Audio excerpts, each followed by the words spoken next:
Topic start करते हैं। Subtraction of two vectors डाल दीजिए। Subtraction of two vectors, subtraction of two vectors, subtraction of two vectors. Subtract कैसे करेंगे अगर दो वेक्टर्स गिवन हो? तुम्हें बहुत आराम से समझिए, इसमें ज्यादा दिमाग नहीं लगाना है। देखो पी वेक्टर हमारा यही है और कहा जाए क्यू को सब्ट्रैक्ट करिए, मतलब पी माइनस क्यू निकालना हो, ऐड नहीं करना है। तो पहले क्यू तो बनाएंगे जैसे बनाते थे थीटा एंगल पर, ये क्यू बनाया। अगर इसको ज्वाइन कर देते थे तो एडिशन हो जाता है। देखो पी प्लस क्यू, याद आया? लेकिन हम यहां सीखने क्या जा रहे हैं? सब्ट्रैक्शन। आपको एक चीज सिखाई मैंने, अगर वेक्टर को अपोजिट ले जाओ तो माइनस आ जाता है। अगर क्यू को अपोजिट डायरेक्शन में हम ले जाए, बना दें उतनी ही लेंथ लेकर के जितनी ऊपर थी, तो इस हिस्से को क्या कहोगे आप? माइनस क्यू कहोगे।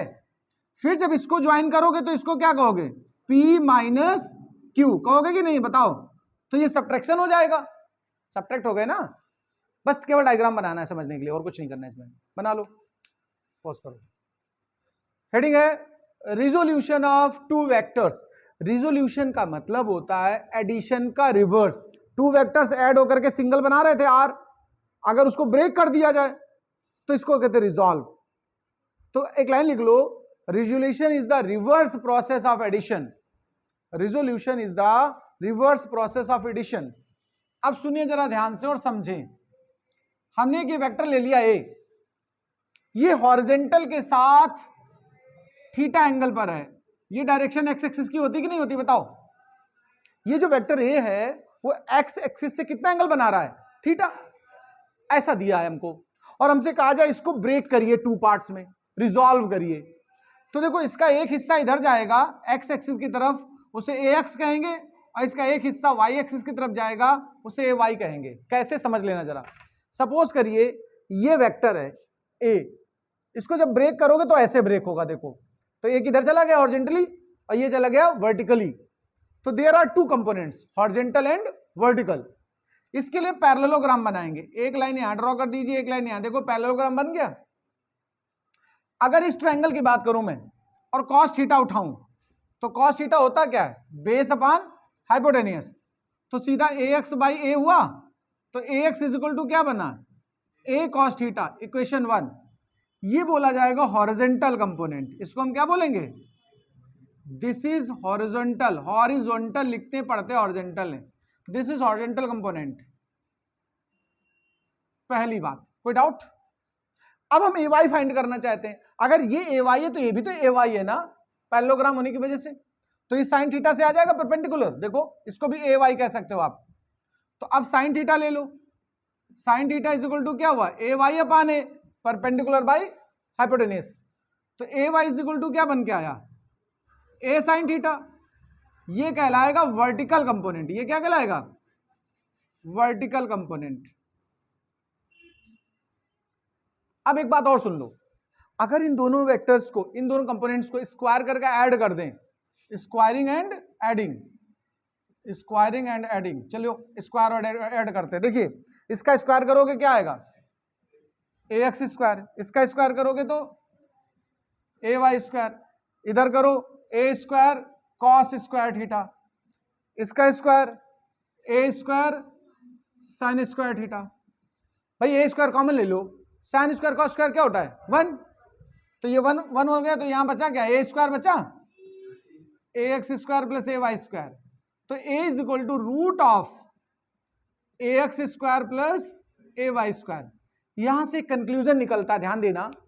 अगर कभी दो वेक्टर्स परपेंडिकुलर हो आपस में, देखो, तो उनका रिजल्ट निकालने के लिए तुम्हें पी क्यू कॉस थीटा वाला नहीं लिखना पड़ता। सिर्फ क्या लिखना होता है? P square plus Q square. दोनों का स्क्वायर करके सम करके रूट कर दो, सीधा रिजल्ट आ जाता है। एक और तरीका, इन दोनों को डिवाइड कर दो, इक्वेशन 2 बाई इक्वेशन 1। इक्वेशन 2 जरा ध्यान देना, A sine theta is equal to A Y था, और ये था A cos theta is equal to A X. और जब दोनों को डिवाइड कर दोगे, देखो अब, तो टेन थीटा नहीं आ जाएगा? ए से कैंसिल, ये क्या बन गया? Tan theta is equal to A Y by A X. तो थीटा इज इक्वल टू क्या बनने वाला? देखो जरा, tan inverse A Y by A X. बताओ भैया, समझ में आया इतना? फटाफट स्पीड में नोट करो, उसमें कुछ लिखाना नहीं है। चलिए आइए हम लोग प्रोडक्ट ऑफ टू वेक्टर्स सीखने वाले हैं। देखिए प्रोडक्ट ऑफ टू वेक्टर्स होता क्या है समझ ले जरा। नॉर्मली स्केलर का प्रोडक्ट आप करते रहे होगे, 5 इंटू 3 या 3 इंटू 5 सेम आंसर आता है। यहां इन सब चीजों का इफेक्ट पड़ता है। टू वेक्टर्स को जब प्रोडक्ट किया जाता है, यानी मल्टीप्लाई किया जाता है, तो उसके टू मेथड्स हैं। फर्स्ट मेथड का नाम है स्केलर प्रोडक्ट या फिर डॉट प्रोडक्ट। इसको कैसे लिखेंगे और कैसे सीखेंगे समझिए जरा। सपोज कर लीजिए there are two vector quantities A and B, और बीच में साइन लगाया डॉट, इसीलिए इसका नाम पड़ा डॉट प्रोडक्ट। इसका जो रिजल्ट आता है उसको बोलते हैं mod A mod B cos theta. Mod लिखना जरूरी नहीं भी है, आप सिंपली इनको ए बी लिख सकते हो, ए बी कॉस थीटा। ये अंडरस्टूड है कि मॉड है, इसमें मॉड विल मैग्नीट्यूड ओनली। अगर दो वेक्टर्स हो हमारे पास, उनका हमें डॉट प्रोडक्ट करना है, तो हमें करना क्या होगा, उनके मैग्नीट्यूड्स का प्रोडक्ट करना होगा, और जो उनके बीच एंगल होगा उसके कॉस का प्रोडक्ट। डेफिनेशन सुनिए और लिखते भी जाइए, फिर फार्मूला बाद में लिखना, पहले डेफिनेशन लिख लो। लिखिए इसको, देखो डॉट को हम दो नाम से पहचानते हैं, चाहे आप डॉट बोलो चाहे स्केलर बोलो। तो हम यहां बोल रहे हैं scalar product of two vectors. ये देखो दो वेक्टर्स हैं यहां पर, स्केलर प्रोडक्ट इसका नाम है, scalar product of two vectors is equals to product of their magnitude and cos of angle between them. ये फार्मूला नोट कर लो। एग्जांपल लेते हैं थोड़ा सा, अगर एग्जाम में आ जाए कोई एग्जांपल दो स्केलर प्रोडक्ट का। तो पहला एग्जांपल सुनिए, आपने कभी सुना जरूर होगा, work done is equal to force into displacement F dot S. Force भी वेक्टर है और डिस्प्लेसमेंट भी वेक्टर है, तो इससे जो रिजल्ट है वो ऐसे लिखा जा सकता है एफ एस कॉस थीटा। ये फर्स्ट एग्जांपल है। दूसरा एक और एग्जांपल लिख लो, पावर के लिए होता है power is equal to force dot velocity. इसको भी हम ओपन करके लिख सकते हैं F V cos theta. Third एक एग्जांपल और लिख लो, इसको बोलते हैं इलेक्ट्रिक फ्लक्स। ध्यान रखिए इसका नाम क्या है, इलेक्ट्रिक फ्लक्स। सफिक्स में ई लगा देते हैं यहां पर।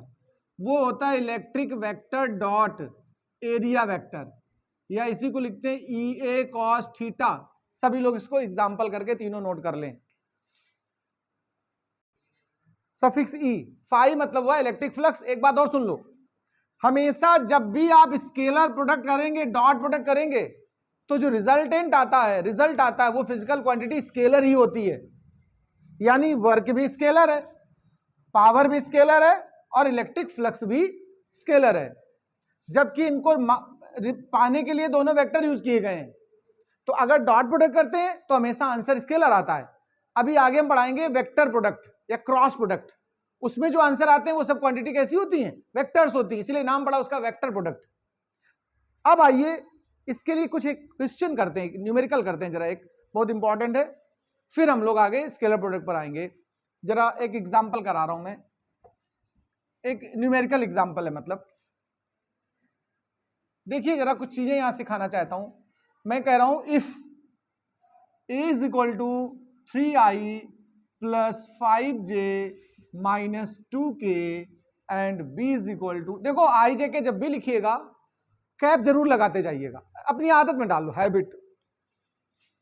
5i minus 3j plus 7k। सुनिए और समझिए, नोट बाद में करिए या चाहे ना करिए, सुन लीजिए खाली। देखो हमें दो वेक्टर्स गिवन है, वेक्टर्स लिखने का एक तरीका ये भी आई जे के फॉर्म में, मतलब एक्स एक्सिस में 3 यूनिट, वाई एक्सिस में 5 यूनिट, और जेड एक्सिस में नीचे की तरफ माइनस है, डाउनवर्ड चला जाएगा। ये हाइट ऊपर है, ये प्लस जेड है, और इसमें नीचे चले जाओ तो माइनस जेड, तो वो 2 है। ऐसे रिप्रेजेंट करते हैं। अब इसमें क्या क्या आपसे एग्जाम में पूछा जा सकता है वो सुन लीजिए। जैसे पूछा जा सकता है मॉड ए फाइंड कीजिए। क्या पूछा जा सकता है? मॉड का पूरा नाम मॉडुलस होता है, मैग्नीट्यूड भी कहते हैं हम लोग, यानी वेक्टर ए की वैल्यू पता करनी होती मैग्नीट्यूड। इसका स्टाइल सुनिए ध्यान से और समझ लीजिए। जो आई जे के कंपोनेंट्स है इनका स्क्वायर करके ऐड करना होता है। देखो पहला ये 3, दूसरा क्या है 5 और जेड के लिए क्या है 2। इनका स्क्वायर करके ऐड करो 9 + 25 और +4 कितना हो जाएगा देख लो 29 ये हो गया और 9 ये 38। देखो यूनिट, लास्ट में यूनिट लिख दें अगर गिवन ना हो। अगर यहाँ मीटर्स या कुछ लिखा था तो वो लिखते हैं, कुछ भी नहीं लिखा होता है तो क्या लिख देते हैं यूनिट। ऐसे ही मॉड भी निकालना है मुझे, तो मॉड भी निकालना है तो बी वालों के कंपोनेंट्स मैं डायरेक्ट लिख रहा हूं 5 का स्क्वायर और -3 का स्क्वायर +9, भले वो माइनस हो स्क्वायर तो प्लस का होता है ना, +9 और +49। ऐड तो कर ही लेते होगे आप लोग, जितना भी ऐड होकर आ जाए उतना यूनिट। कोई डाउट बताइए? मॉड ए मॉड बी निकालना समझ में आया? पहले बताओ। इसके बाद कभी कभी आता है a + b फाइंड कीजिए। क्या फाइंड करना है?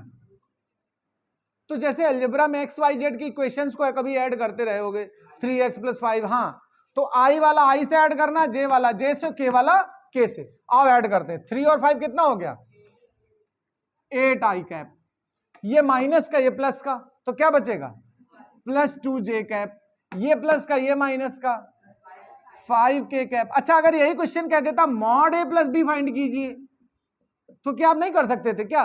जब a + b निकाल चुके होंगे तो मॉड निकालने में कितनी देर लगती है? रूट लगाओ, 8 का कितना हुआ 64, 2 का कितना स्क्वायर हुआ 4 और 5 का ऐड कर लोगे कि नहीं कर लोगे? ऐसे अगर कभी आ जाए a - b फाइंड कीजिए सपोज करिए, तो क्या करेंगे? दोनों को ऐसे लिख के लाइन खींच के साइन चेंज करते, याद है? जब आप सब्ट्रैक्ट करेंगे, मैं यही कर दे रहा हूं समझाने के लिए, तो इसको माइनस, इसको प्लस, इसको माइनस कहोगे। नोट करते समय ध्यान रखिएगा, मैंने इसी जगह कर दिया है। तो ये देखो माइनस का 5 और प्लस का 3, तो क्या बना माइनस का 2i, बना कि नहीं बना? ये प्लस का कितना हो गया 8j, ये माइनस का टोटल कितना हो गया 9k। अब अगर इसका भी मॉड पूछ लेता क्वेश्चन हमसे कि a मॉड b बताइए, माइनस का a - b का मॉड, तो हम क्या करते? रूट -2 का स्क्वायर क्या होगा +4, 8 का 64, 9 का 81, भले वो माइनस है तो क्या हुआ स्क्वायर करते ही प्लस हो जाता है। क्या ये सब बातें समझ में आई हैं? एक और चीज पूछ देता है a.b निकालिए। क्या कहता है a.b, जरा वो भी समझ लो। असली तो a.b ही है, असली चीज क्या है a.b। इसको समझना है तुम्हें। इसको समझने के लिए पहले हमें i j k के बीच में कुछ रिलेशन सीखने होंगे।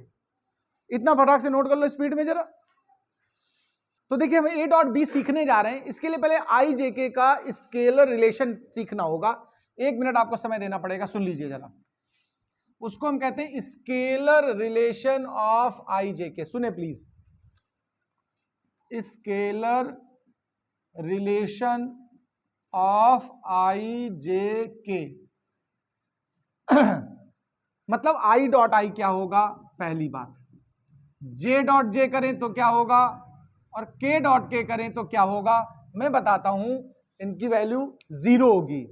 क्यों होगी? सॉरी 1 होगी।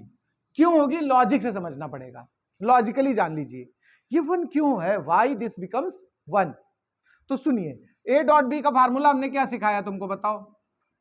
ab cos थीटा सिखाया कि नहीं सिखाया बताओ? अच्छा, a मतलब है a का मैग्नीट्यूड और b मतलब b का मैग्नीट्यूड, और cos थीटा मतलब ab के बिटवीन का एंगल का cos। अब जरा यहां देखना, इसके लिए सोच रहा हूं मैं, i की वैल्यू कितनी है 1, i कैप है ना, यूनिट वेक्टर है कि नहीं? i का मैग्नीट्यूड 1 मतलब a और b दोनों, a को i और b को भी i सोच रहा हूं मैं, तो इसकी वैल्यू 1 और इसकी भी वैल्यू 1, तो a और b मिलकर के दोनों 1 × 1 हुए। अच्छा i होता है x एक्सिस में, पहला i x में है, दूसरा i भी x में है, दोनों सेम डायरेक्शन में हुए कि नहीं? तो बीच का एंगल कितना होगा 0 डिग्री। तो cos थीटा की जगह क्या हो गया cos 0, और cos 0 की वैल्यू 1, तो 1 × 1 × 1 क्या आ गया 1। यानी जब सिमिलर नंबर्स का डॉट प्रोडक्ट हो रहा है, आई का आई से या जे का जे से या के से के, तो क्या आया 1। अब सुनिए अदर के साथ क्या होता है वो भी समझ लें। यही अगर मैं करता आई डॉट जे, सपोज करो आई का जे से करता, तो मैग्नीट्यूड तो आई का भी 1 है, जे का भी 1 है, तो ए और बी तो 1 into 1 हो गए, लेकिन आई है एक्स एक्सिस में और जे है वाई एक्सिस में। एंगल बताओ बीच का 90 डिग्री। भाई एक एक्स एक्सिस में है, दूसरा वाई में, बीच का एंगल कितना है 90। तो जो कॉस है वो इस बार कितना हो गया 90, और कॉस 90 की वैल्यू 0, तो 0 करके पूरा रिजल्ट क्या आया 0। यानी यहां से दो आंसर मिले। पहला आप याद करोगे I dot I is equal to J dot J is equal to K dot K is equal to 1, और दूसरा याद करोगे आई डॉट जे या जे डॉट के या के डॉट आई। सुन लीजिए बात को, मतलब अदर कोई मिल जाए साथ में तो फिर हमेशा रिजल्ट क्या दे रहा है 0। क्लियर है बात, इसको भी नोट कर लो। देखिए हम लोग स्केलर प्रोडक्ट कर रहे थे, तो प्लीज अब सुन लें। हम आपसे कहना चाहते थे ए डॉट बी कैसे करेंगे, तो ए डॉट बी का तरीका समझना बहुत आसानी से और अच्छे से। सबसे इंपॉर्टेंट डॉट करना होता है। पहले ए को नोट कर लीजिए, क्या है 3i plus 5j minus 2k dot. फिर बी को नोट कर लीजिए 5i minus 3j plus 7k। बताओ अच्छा इसमें कोई डाउट है? लिख तो लिया सीधा सीधा। अच्छा देखो, अगर i से i का करेंगे डॉट तो 1 आता है, लेकिन अगर i का j से कर दे तो 0, और i का k से कर दे तो 0। यानी i का i से तो रिजल्ट देगा, बाद बाकी के साथ क्या देगा 0।